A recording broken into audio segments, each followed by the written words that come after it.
नमस्कार, बहुत स्वागत है आपका। देख रहे हैं वीआईपी न्यूज। जरा आपके साथ मैं हूं ऋषिका गुप्ता।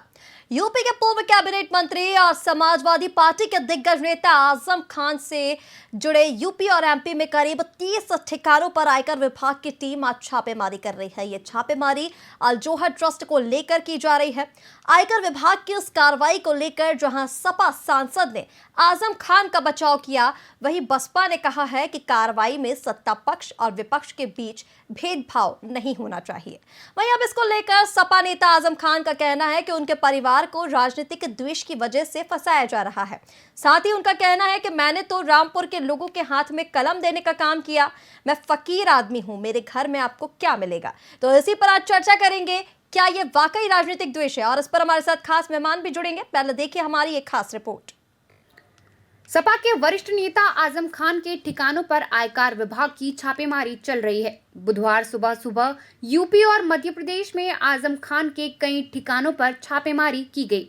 बताया जा रहा है कि रामपुर, मेरठ, गाजियाबाद, सहारनपुर, लखनऊ और सीतापुर सहित कई शहरों में यह छापेमारी की जा रही है। छापेमारी के समय सपा नेता आजम खान अपने रामपुर स्थित आवास पर थे। ये छापेमारी मोहम्मद अली ट्रस्ट जौहर से जुड़ी बताई जा रही है। आजम खान के खिलाफ साल 2019 में जौहर यूनिवर्सिटी के लिए जमीन कब्जाने के 30 मुकदमे दर्ज हुए थे। तब प्रशासन ने उन्हें भू माफिया घोषित कर दिया था। ईडी ने भी आजम खान के खिलाफ केस दर्ज किया था। लखनऊ से ईडी की टीम ने कई बार रामपुर पहुंचकर जांच पड़ताल की और बुधवार सुबह ईडी उनके घर पर पहुंच गई।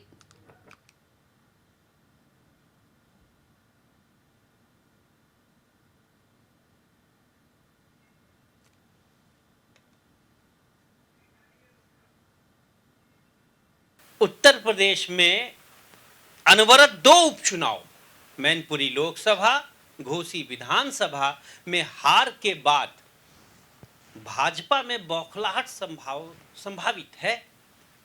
हार संभावित है, इसलिए बौखलाहट संभावित है।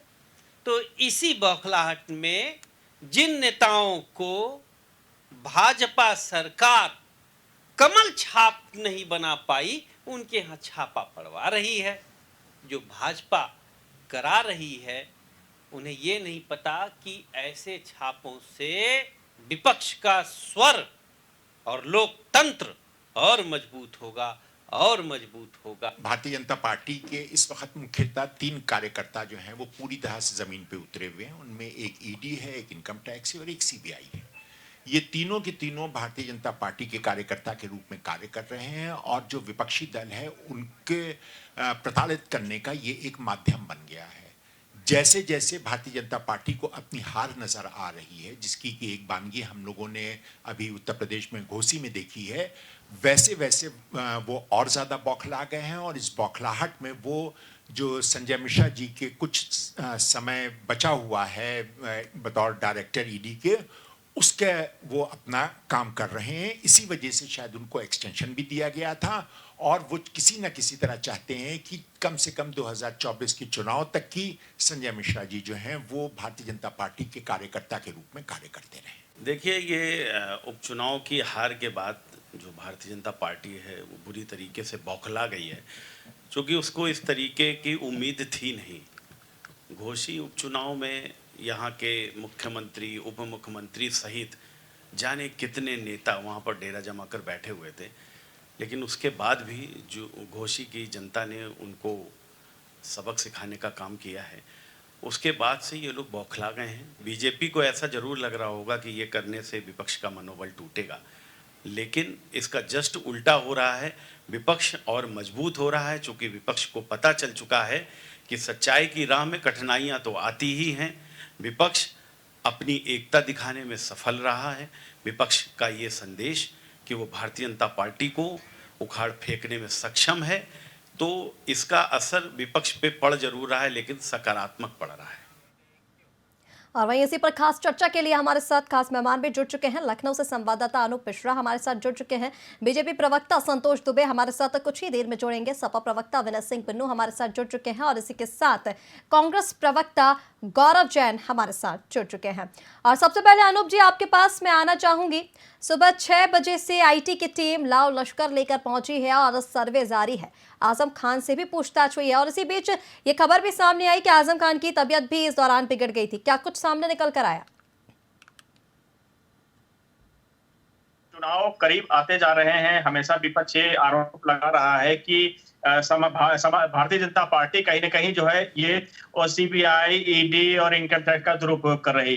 लेकिन अगर इस घटना की बात की जाए, छापेमारी की बात की जाए, तो ये आकाश सक्सेना ने बहुत पहले इसकी शिकायत की थी, जिसको लेकर के ये आज जो है छापेमारी हुई है। लेकिन जो कि सत्ता पक्ष और विपक्ष में बयानबानी चल रही है, विपक्ष से भी जो है रामगोपाल यादव ने कहा है कि आजम खान बहुत ही जो है ईमानदार नेता है, उनके ऊपर ऐसी कार्रवाई नहीं होनी चाहिए। कांग्रेस की तरफ से भी जो है ये बयान आया है।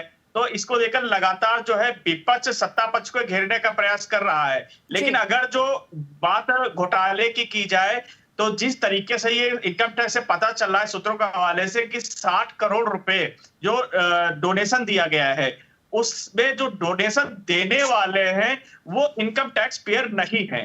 तो ये एक घोटाले की तरफ जरूर दर्शाता है। इसके अलावा अगर जो अली जौहर विश्वविद्यालय की बात की जाए, तो वहां पर जो घोटाले में जो जमीन का घोटाला बताया जा रहा था, उसमें भी कहीं ना कहीं कि आजम खान में जो मुस्लिम परिवार थे रामपुर के, उनके द्वारा ही जो है आरोप लगाए गए थे।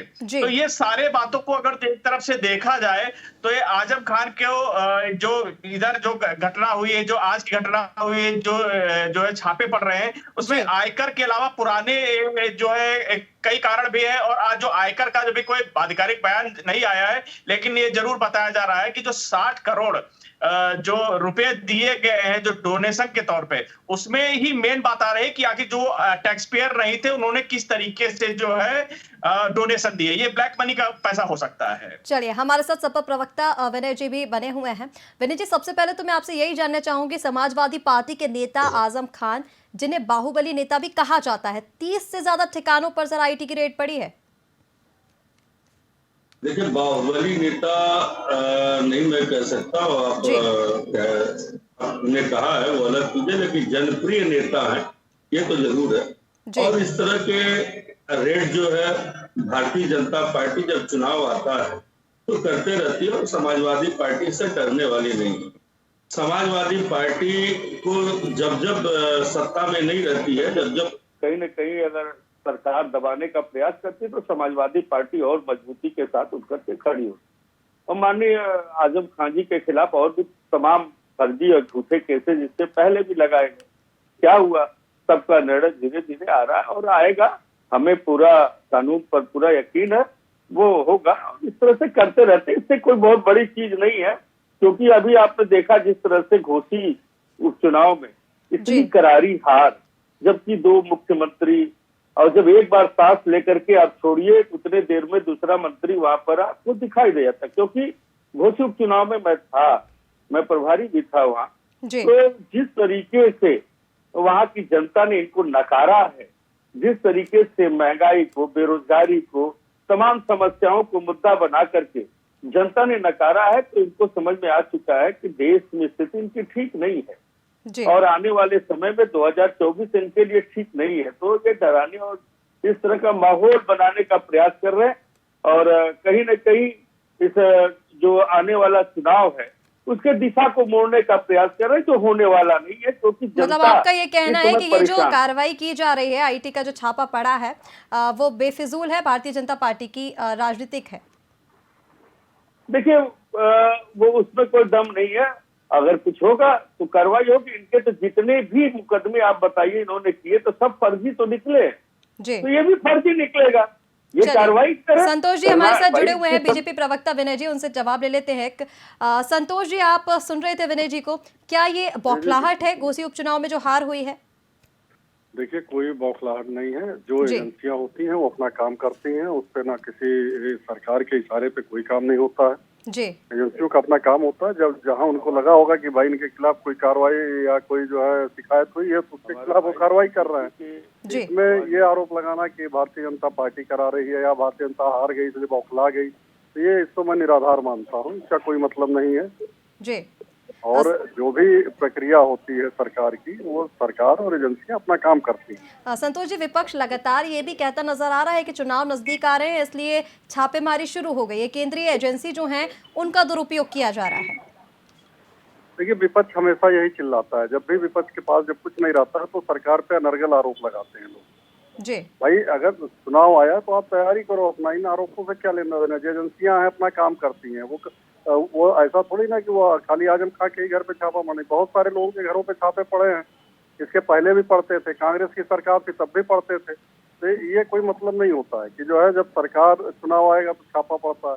जी ये कहना बिल्कुल जो है कहे कि अनर्गल अलाप जो होता है कि जब कोई चीज होती है तो भारतीय जनता पार्टी के ऊपर ये लोग इस तरीके का आरोप लगाते हैं। जी चलिए, हमारे साथ कांग्रेस प्रवक्ता गौरव जैन भी बने हुए हैं। गौरव जी, संतोष जी को आप सुन रहे हैं, उनका ये कहना है कि विपक्ष की अनर्गल टिप्पणी है। बाकी एक सवाल मेरा आपसे ये भी है कि कांग्रेस हमेशा अपनी छवि को लेकर बात करती आई है कि हमारी छवि एकदम साफ है। जहाँ सपा, विनय जी ने हालांकि बताया कि ये आरोप आजम खान के ऊपर लगाया जा रहा है, लेकिन सपा से गठबंधन है सर, इस तरीके के मंत्री सपा से निकल कर आ रहे हैं। जहाँ हम आजम खान की बात करें या फिर कुछ समय पहले अतीक अशरफ का जो मामला, वो भी सपा से ही बड़े नेता थे, और जिस तरह से वो घोटाले सामने आए, वो भ्रष्टाचार सामने आया, आपने भी देखा, इससे कांग्रेस की छवि पर कोई असर नहीं पड़ेगा क्या? कि देखिए, सबसे पहले मैं एक बात कहना चाहूंगा जी कि अगर आजम खान जी जी आजम खान जी नहीं, कोई भी आदमी अगर वो आज बीजेपी ज्वाइन कर ले तो उनके ऊपर जितने मुकदमे हैं वो वैसे ही साफ हो जाएंगे जैसे अजीत पवार के ऊपर हो गए, जैसे शुभेंदु अधिकारी के ऊपर हो गए, जैसे तमाम लोग जिन्होंने भाजपा ज्वाइन करी है उनके ऊपर से जितने भी भ्रष्टाचार के आरोप थे। एक्चुअली क्या है कि भाजपा जो है उसके अंदर एक ऐसी नदी है कि जिसके अंदर कोई भी भ्रष्टाचारी जाए उसके ऊपर साफ कर देता है, और भाजपा जो है वो बाय हुक और बाय क्रुक अपनी बौखलाहट निकालती है। कल का आप देखिए, इंडिया अलायंस ने जिस तरीके से कल परसों बाय पोल में अपना रिजल्ट आया, सबके सामने है कि क्या जो है देश किस दिशा में जा रहा है, और उसी वजह से भाजपा जो है वो बौखलाई हुई है। और उसी बौखलाहट के चक्कर में आज आप समझिए कि लालू प्रसाद यादव जी के लिए फिर से इंक्वायरी के लिए वो मांग रही है, सीबीआई अपने क्या बोलते परमिशन मांग रही है। वहीं दूसरी तरफ अजीत पवार जी जिनके ऊपर चार्जशीट लग गई थी, उनका नाम सप्लीमेंट्री चार्जशीट में डाल के हटा दिया गया है। तो ये कहाँ जा रहा है देश?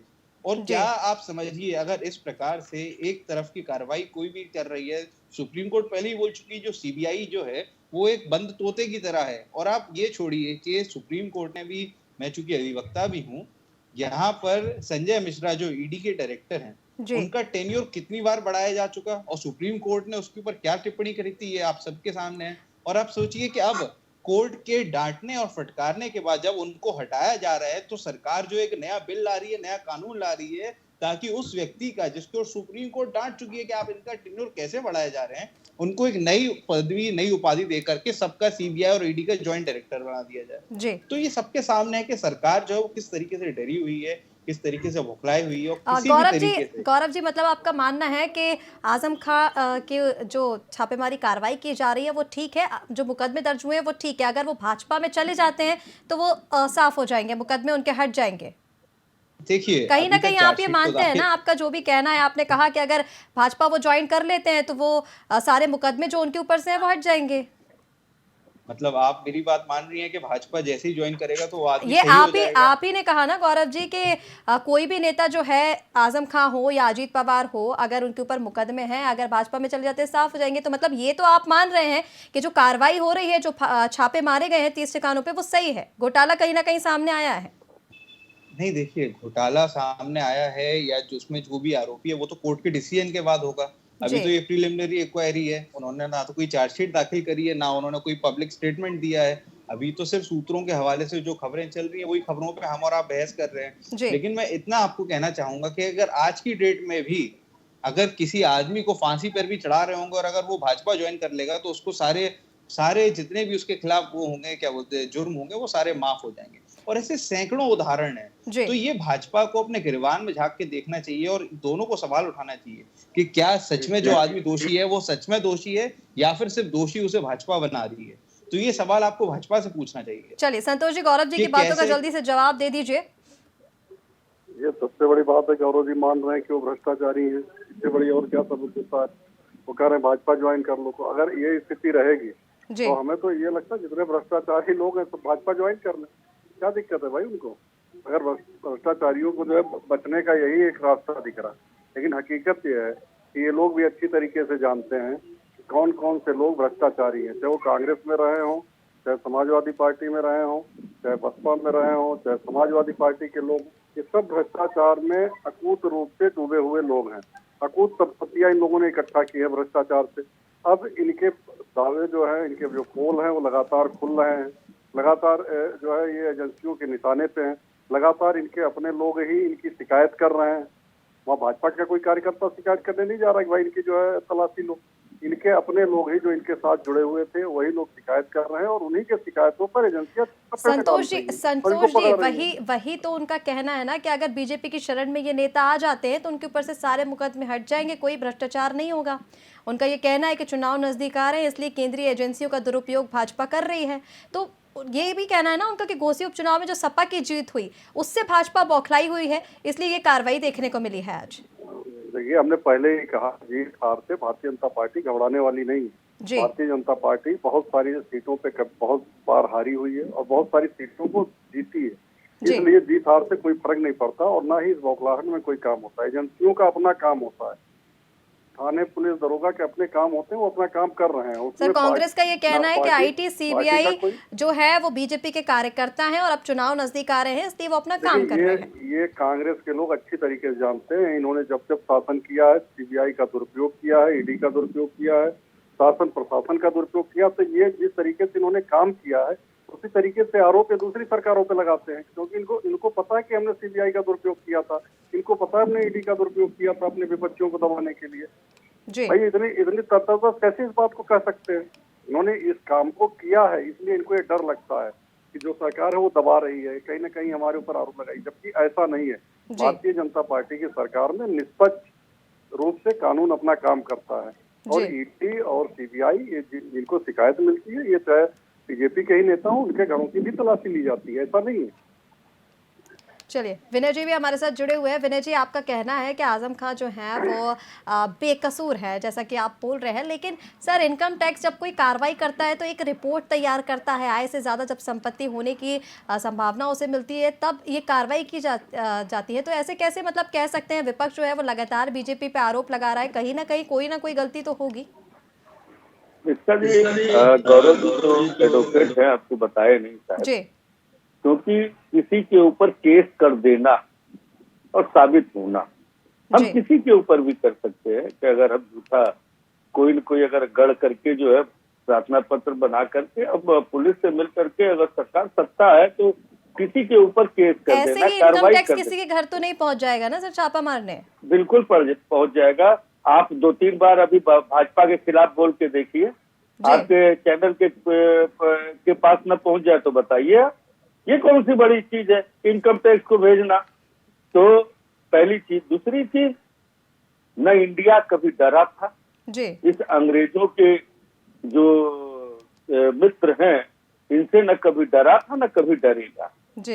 इंडिया हमेशा से मजबूत रहा है और एक ऐसा देश है और ये गठबंधन भी एक ऐसा गठबंधन है जो जनता का गठबंधन है। और भारतीय जनता पार्टी एक झूठ की पाठशाला, जहां पर इनको स्क्रिप्ट, संतोष जी के पास शायद स्क्रिप्ट नहीं है, पता नहीं उनका जो हो सकता ले करके नहीं आए होंगे, पढ़ने हमने आवाज भी नहीं आ रही थी इसलिए मुझे नहीं मालूम जी, क्योंकि उनको स्क्रिप्ट दिया जाता है, उस पाठशाला में सिखाया जाता है झूठ, फ्रॉड, बेमनुष्यता के भ्रष्टाचार, कैसे लोगों को तोड़ा जाए, कैसे जो है छल किया जाए, कैसे भारत को कमजोर किया जाए, कैसे अडानी अंबानी जैसे मित्र बनाए जाए, ये सब झूठ की पाठशाला में पढ़ाया जाता है। ये स्क्रिप्ट दिया जाता है प्रवक्ताओं को कैसे बोलेंगे। तो भारतीय जनता पार्टी का कोई औचित्य नहीं रहेगा। जिस तरह से महंगाई है, बेरोजगारी है, किसानों के पास डीएपी नहीं है, जिस तरह से स्वास्थ्य की व्यवस्था चरमरा गई, डेंगू पांव पसार रहा, चाहे शिक्षा है, कहीं कोई हिंदुस्तान के अंदर सारी जनता परेशान इन सारी चीजों में। भारतीय जनता पार्टी का समय अब समाप्त, इसी वजह से डरी हुई है और इन सब चीजों से कुछ होने वाला नहीं है।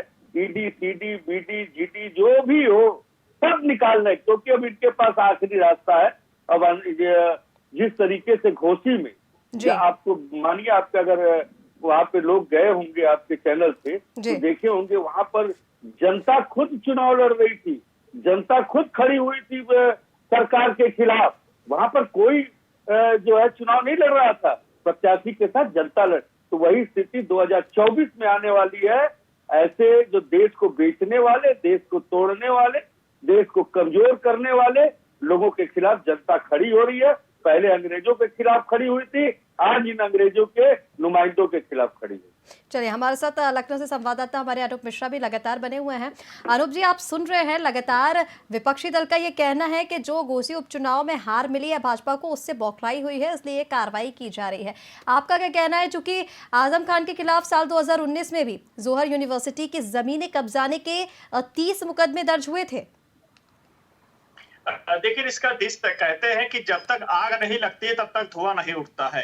तो ये कह देना कि आजम खान पूरी तरीके से निर्दोष है, ये तो नहीं कहा जा सकता है, क्योंकि 2019 में भी उन पर मुकदमे दर्ज हुए थे और मुकदमे उनके अपनों ने ही दर्ज कराया था। तब भी उन्हें प्रशासन ने भूमाफिया घोषित कर दिया था। तो आप अपने चैनल से कह दीजिए कि महंगाई बढ़ी हुई है, कल पूछेंगे आपसे।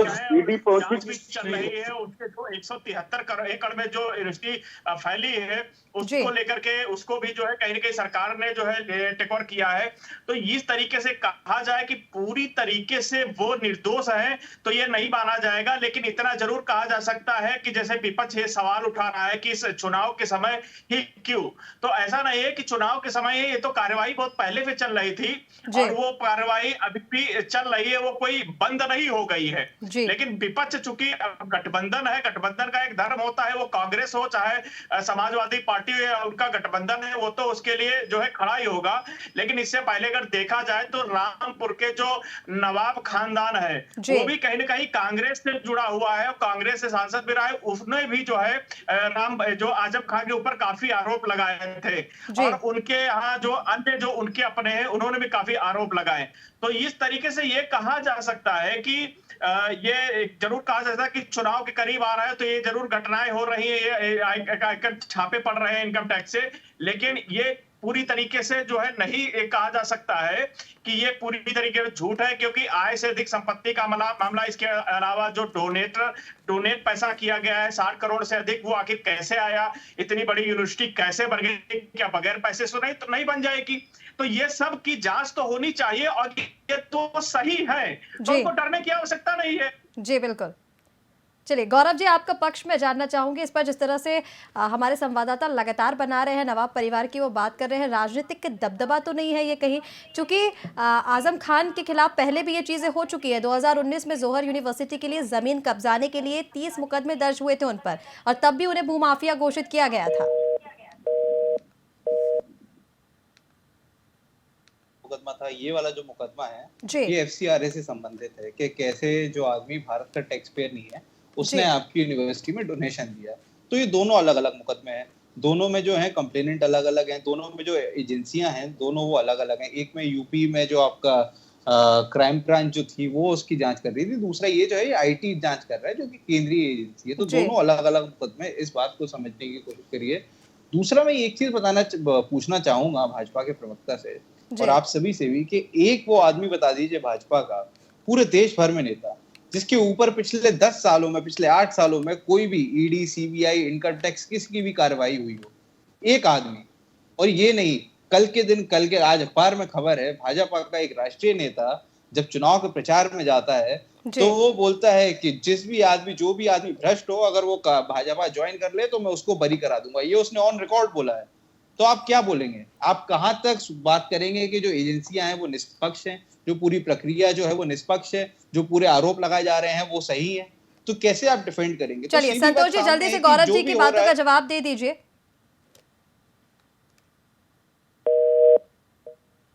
एक नेता का नाम बता दीजिए बस संतोष जी, एक नेता का नाम। संतोष जी, आप तक आवाज मेरी पहुंच रही है? संतोष जी से संपर्क हमारा शायद नहीं हो पा रहा है, कुछ ही देर में वो जुड़ेंगे तो आपकी बातों का जवाब भी देंगे गौरव जी। लेकिन जिस तरह से आप अनूप जी को लगातार सुन रहे हैं, इसको बिल्कुल ही नकारा तो नहीं जा सकता ना, जिस तरह से इनकम टैक्स की रिपोर्ट सामने आई है और आपका मतलब आपका भी, सपा सांसद का भी लगातार ये कहना है, बयान जिस तरह से सामने आ रहे हैं कि वो बिल्कुल ही बेकसूर है, तो उन्हें बिल्कुल बेकसूर तो नहीं कहा जा सकता। देखिए, बेकसूर हैं या कसूरवार है, इसका फैसला आप और हम तो करेंगे नहीं, इसका फैसला तो कोर्ट करेंगे और भारत के संविधान और भारत के जो न्याय, लेकिन कहीं ना कहीं जो उनके पहले के रिकॉर्ड्स रहे हैं सर, उनको भी तो देखा जाएगा ना। देखिए भारत में जो न्यायिक प्रक्रिया है उसके अनुसार you are innocent until proven guilty, that person is not proven guilty yet. तो कानून के हिसाब से तो वो अभी वो हैं, बेकसूर हैं, तो हम उन्हें गुनहगार बोलें तो ये तो कहीं से भी सही नहीं होगा, ना कानूनी तौर पे ना एथिकली किसी भी तरीके से। तो अभी किसी भी आदमी को आरोपों के आधार पर हम बोल दें कि वो गुनहगार हैं, ये गलत होगा। और उसके बाद जो भी चीज होगी, जो भी फैसला आएगा वो कोर्ट सुनाएगी। तो हम मीडिया ट्रायल करने की जगह हमें सीधा सवाल ये पूछना, मैंने इनसे तभी भी पूछा है कि एक वो नेता बता दीजिए जिसके ऊपर किसी भी केंद्रीय एजेंसी ने वो करा हो, छापा मारा हो, यहाँ तक कि जिन लोगों के ऊपर जांच चल रही थी उनके खिलाफ आपने जांच जो है वो डाइल्यूट करी। और ये बात जो है, ये हलफनामे में सुप्रीम कोर्ट ने बोला है कि सेवी का जो क्या बोलते हैं आपका डायरेक्टर है और जो अडानी है, उनके बीच में जो संबंध है वो उसकी जांच करिए, क्योंकि ये क्या बोलते हैं आप संधि है दोनों आपस में, इस वजह से जो जांच है वो निष्पक्ष नहीं हो पा रही। तो इन मुद्दों पर चर्चा करना चाहिए कि क्यों बीजेपी से जुड़े हुए लोग गौरव जी आपकी बातों का जवाब ले लेते हैं। संतोष जी हमारे साथ जुड़ चुके हैं। संतोष जी, आप गौरव जी को लगातार सुन रहे हैं, उनका कहना है कि आप सिर्फ बीजेपी का एक नेता बता दीजिए जिसके ऊपर ये कार्रवाई हुई हो। भ्रष्टाचार क्या विपक्षी दलों में ही दिख रहा है? विपक्षी पार्टी के कार्यकर्ताओं में सिर्फ भ्रष्टाचार दिख रहा है जो वहां पर कार्रवाई की जा रही है? ये सबसे बड़ी बात है कि जिस तरीके से इन लोगों ने भ्रष्टाचार किया है जी, इनको अब हर नेता भ्रष्टाचारी दिखता है। उनने लगाए थे अजीत पवार की सरकार के, जब अजीत पवार के खिलाफ आज वो जो है भ्रष्टाचार किया तो कहीं न कहीं आजम खान का जिनका ये विरोध कर रहे हैं, मुख्यमंत्री बना के बैठे आजम खान का 20 साल पहले कांग्रेस कितना विरोध करती थी, कांग्रेस कितना उनके ऊपर भ्रष्टाचार का आरोप लगाती थी। आज आजम खान इनके लिए जो है अच्छे हो गए हैं। देखिए, जो भ्रष्टाचारी है तो उसको खुल के बोलना चाहिए कि भ्रष्टाचारी है। पार्टी लेवल पे इस बात की नहीं चर्चा होनी चाहिए कौन भ्रष्टाचारी कौन नहीं। जो भ्रष्टाचारी होगा उसके खिलाफ सरकार कार्रवाई करेगी, अपनी एजेंसियां हैं वो कार्रवाई कर रही हैं। तो सबसे बड़ी जो चीज ये है कि जिस तरीके से गौरव जी चिल्ला रहे हैं, गौरव जी को इसके पहले भी जब कांग्रेस की सरकार थी आज के 10 साल पहले, वो भी तो ये लोग आरोप लगा रहे थे अब इसी आजम खां पे, ये लूट ले रहे हैं जवाहर यूनिवर्सिटी के नाम पे, जो है करोड़ों अरबों जो है लूटा इन्होंने। तो फिर आज अगर कार्रवाई हो रही है इनके ऊपर तो इनको दर्द क्यों हो रहा है? सर, कार्रवाई हो रही है आजम खान के ऊपर, ठीक है, लेकिन आजम खान का भी और आजम खान के परिवार का भी ये कहना है। एक आखिरी सवाल मैं आपसे ये लेना चाहूंगी, राजनीतिक द्वेष के कारण उन्हें फंसाया जा रहा है या कुछ और? कोई राजनीतिक द्वेष नहीं। भारतीय जनता पार्टी का उनसे कौन राजनीतिक द्वेष है? कौन सा उनसे जो है हमारा खेत खलिहान का झगड़ा चल रहा है जो हम उनसे राजनीतिक द्वेष रखेंगे? भारतीय जनता पार्टी का कोई कार्यकर्ता उनका जो है दोषी थोड़ी ना, उनसे कोई जो है हमारा द्वेष है ना दुश्मनी है। देखिए, ये ईडी की कार्रवाई है और एजेंसियां जो होती हैं वो स्वतंत्र होती हैं और अपना कार्रवाई करती है। ये कांग्रेस के मित्र का जो कहना है कि भाई इस पे सरकार का दबाव है, इनकी सरकार थी तो जाहिर सी बात एजेंसियों से दबाव रहता था, लेकिन हमारी सरकार में निष्पक्ष रूप से एजेंसियां काम करती हैं। जो गलत पाया जाएगा, जिसके खिलाफ जो है FIR होगी, जिसके खिलाफ लोग ये देंगे कि सूचना कि भाई ये इन्होंने गलत रूप से संपत्ति अर्जित की, उनकी जांच होगी। भारतीय जनता पार्टी के खिलाफ किसी नेता के खिलाफ अगर ये चीजें आएंगी तो उसकी भी जांच होगी, इसमें कौन सी बात है? आप बोलो भारतीय जनता पार्टी कोई नेता अगर गलत हो तो आप लिख के दीजिए, एजेंसी उसकी भी जांच करेगी, इसमें क्या समस्या है? चलिए संतोष जी, फिलहाल हम चर्चा पर यही विराम देंगे। आप सभी मेहमानों का हमारे साथ जुड़ने के लिए बहुत शुक्रिया।